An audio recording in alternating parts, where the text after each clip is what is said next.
madalas bago ka makalabas. May sakit ka ng manas. Gusto sanang matanong, ano kung dahilan? Kagalang-galang na hukol, lagi kang nasaan. Bakit napakatagal? Ang reset 6 na buwan. Ang nakita ka madalang sa palpak ng ulan. Hanggang kailan ako mag-iintay? Tunay na katarungan na hanggang kailan ako maghihirap sa kulungan kung wala na asawa ko sumama sa iba. Lalaki aking anak, di kilala ang amang marahil. Marami ang katulad namin nagdurusa sa kasalanan na iba ang gumawa. Sa kamay ng batas, di ka makaaligtas. Kapag wala kang salapit, di ka makakalabas. Nasaan ka na, hoy? Kailan mo ba itutuloy ang hiring ko sa bako? O bakit hindi matuloy? Oh shit, reset, lagi ka raw may sakit. Postpone, kapag ikaw ay umaakit. Nasaan ka na, hoy? Kailan mo ba itutuloy ang visa ko sa bako? O bakit hindi matuloy? Oh shit, reset, lagi ka raw may sakit.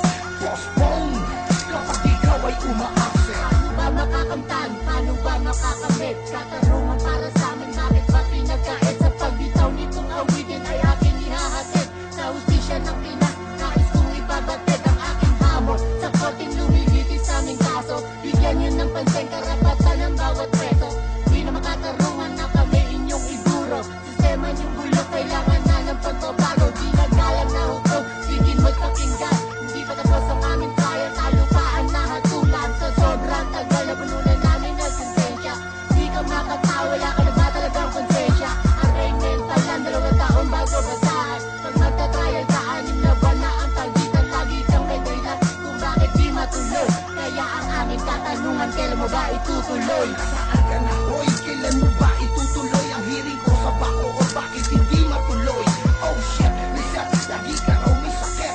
Postpone, kapag ikaw ay umaakit. Nasaan ka na, hoy? Kailan mo ba itutuloy ang visa ko sa bako? O bakit hindi matuloy?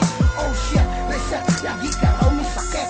Postpone, kapag ikaw ay umaakit. Alas 5:30 sa buhok na Santa Rosa, sino ba ang pumatay sa alkalde ng Laguna? Walang buweba, walang sapat na ebidensya. Naglusyon, nagregwa ang sintensya sa kanila. Tamang hustisya, ang kanilang inaasahan na balang araw makakamit. Tunay na katarungan, ngunit nasa na. Sino ba ang dapat sandalan? Ang hustisya sa Pinas, meron pa yung pinapanigan. Nakakatulang kahit wala kang kasalanan. Parang pangungot na di mo malilimutan. Tulad ng isang tingin na wala sa lalamunan at pag-iiwan sa pagkatao mo na sugat. Inutin ka na sa lipunan, wala ka na kaibigan. Na kahit sino, wala nang tatanggap sa'yo. Ang hustisya sa Pinas, kailan ba makakamtan ang katarungan? Tangin na naman, nasaan ka na, hoy? Kailan mo ba itutuloy ang hiring ko sa bako? O bakit hindi matuloy? Oh shit, reset, lagi ka raw may sakit.